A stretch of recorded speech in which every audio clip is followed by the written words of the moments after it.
Dear students, आज का हमारा टॉपिक जो हम डिस्कस करने जा रहे हैं वो है उत्पाद जीवन चक्र को प्रभावित करने वाले घटक या factors influencing product life cycle. मैं doctor Archana Tiwari, assistant professor business administration, SPC government college Ajmer. जैसे कि प्रोडक्ट लाइफ साइकिल के बारे में हम पहले ही जानकारी ले चुके हैं कि प्रोडक्ट लाइफ साइकिल क्या होता है, इसकी कौन कौन सी स्टेजेस हो सकती हैं, इसकी इम्पोर्टेंस क्या हो सकती है। तो आज हम डिस्कस करने चाह रहे हैं कि किसी भी प्रोडक्ट के लाइफ साइकिल को कौन कौन से ऐसे घटक हैं जो कि प्रभावित कर सकते हैं। तो पहला हम इसमें लेते हैं स्पीड ऑफ टेक्नोलॉजिकल डेवलपमेंट, यानी कि तकनीकी विकास की गति कैसी है। तकनीकी विकास की गति उत्पादों के जीवन चक्र को इफ़ेक्टिव करती है। न्यू टेक्नोलॉजी के डेवलपमेंट से एग्जिस्टिंग प्रोडक्ट में चेंज किया जा सकता है, और यदि नवीन उत्पाद का निर्माण किया जा रहा है तो वह भी किया जा सकता है। तो इन दोनों स्थितियों में एग्जिस्टिंग प्रोडक्ट का जीवन चक्र छोटा हो जाएगा। तकनीकी विकास की गति जितनी अधिक होगी, विद्यमान उत्पादों में परिवर्तन एवं नए उत्पादों के निर्माण की गति भी उतनी ही अधिक होगी।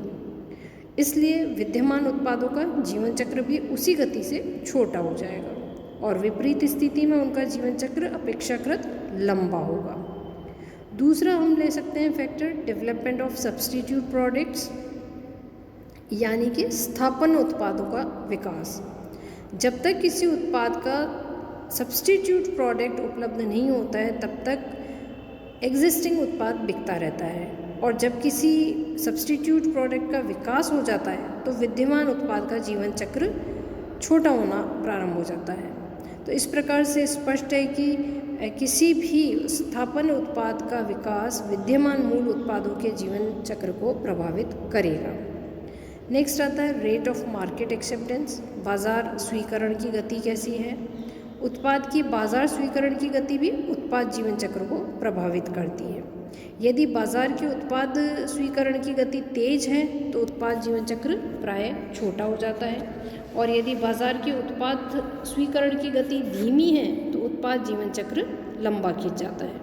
इसके पीछे लॉजिक यह है कि अगर मार्केट की उत्पाद स्वीकरण की गति तीव्र होने पर वह बाज़ार नए और सब्स्टिट्यूट उत्पादों को भी आसानी से स्वीकार कर लेगा, और उसका रिजल्ट ये निकलेगा कि एग्जिस्टिंग प्रोडक्ट का जीवन चक्र छोटा हो जाएगा। जैसे अगर हम एग्जांपल लें इंडियन मार्केट्स की, जो कि रूरल एरिया में है, उनके कंपैरिजन में सिटी में आने वाले मार्केट्स में उत्पाद स्वीकरण की गति तेज़ होती है। इसीलिए शहरों में उत्पाद का जीवन चक्र छोटा हो जाता है, जबकि गाँव में अपेक्षाकृत बड़ा होता है। नेक्स्ट आता है स्टेट ऑफ कंपटीशन या प्रतिस्पर्धा की स्थिति। तो बाज़ार में एग्जिस्टिंग कंपटीशन किस पोजीशन पे है, यह भी उत्पाद जीवन चक्र को प्रभावित करता है। यदि मार्केट में नए उत्पादों को बिना किसी विशेष प्रतिस्पर्धा के प्रस्तुत किया जा सकता है तो विद्यमान उत्पादों का जीवन चक्र छोटा ही होगा। लेकिन अगर बाज़ार में कड़ी प्रतिस्पर्धा है तो कोई भी नया और स्थापन उत्पाद आसानी से बाज़ार में प्रवेश नहीं कर पाएगा, और उसका रिजल्ट ये निकलेगा कि एग्जिस्टिंग प्रोडक्ट का जीवन चक्र बहुत ज़्यादा लंबा हो जाएगा। संस्था की जोखिम करने की क्षमता कैसी है, risk bearing capacity of the organization कैसी है। जिस संस्था की जोखिम उठाने की क्षमता अधिक होती है वह एडवर्टीजमेंट, पब्लिसिटी, प्रोडक्ट इनोवेशन आदि पर भारी व्यय कर सकती है, और बाज़ार में जो चैलेंजेस है उनका भी सामना किया जा सकता है। तो उस संस्था के उत्पादों का जीवन चक्र बड़ा किया जा सकता है, लेकिन विपरीत स्थिति में संस्था बाज़ार चुनौतियों का सामना नहीं कर सकती है। संस्था की आर्थिक और प्रबंधकीय क्षमता कैसी, इकोनॉमिक और managerial capacity of the organization कैसा है। आर्थिक क्षमता या प्रबंधकीय क्षमता अगर ठोस है तो उन संस्थाओं के उत्पादों को बाज़ार से उखाड़ फेंकना बहुत मुश्किल है, और सुदृढ़ आर्थिक और प्रबंधकीय क्षमता वाली संस्थाओं के उत्पादों का जीवन चक्र लंबा चलता है, जबकि ऑपोजिट सिचुएशन में जीवन चक्र सीमित रहता है।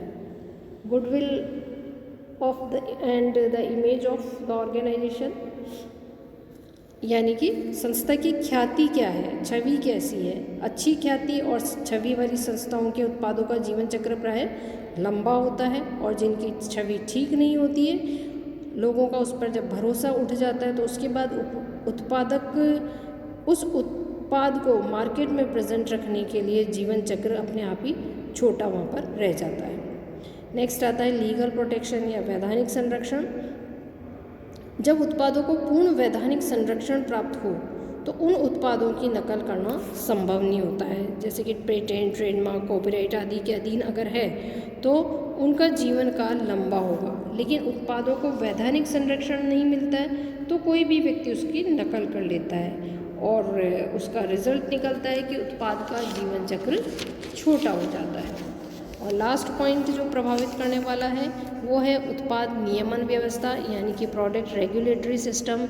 देश में उत्पाद नियमन व्यवस्था उत्पादों के जीवन चक्र को छोटा या बड़ा कर सकती है। फॉर एग्जांपल, यदि पर्यावरण के संरक्षण के लिए व्हीकल्स के उपयोग हेतु कुछ मानदंड अगर निर्धारित करती है सरकार, तो ऐसी स्थिति में जो वाहन निर्धारित मानदंडों को पूरा नहीं करते हैं उन्हें उपयोग में नहीं लाया जा सकता है।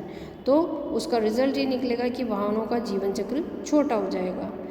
इसी तरह एग्जाम्पल मेडिसिन का लेते हैं हम। नवीन शोध परिणामों को ध्यान में रखकर ही सरकार कई दवाओं को बाजार में बेचने पर प्रतिबंध लगा देती है। तो इस प्रकार देश की नियमन व्यवस्था भी उत्पाद जीवन चक्र को प्रभावित करती है।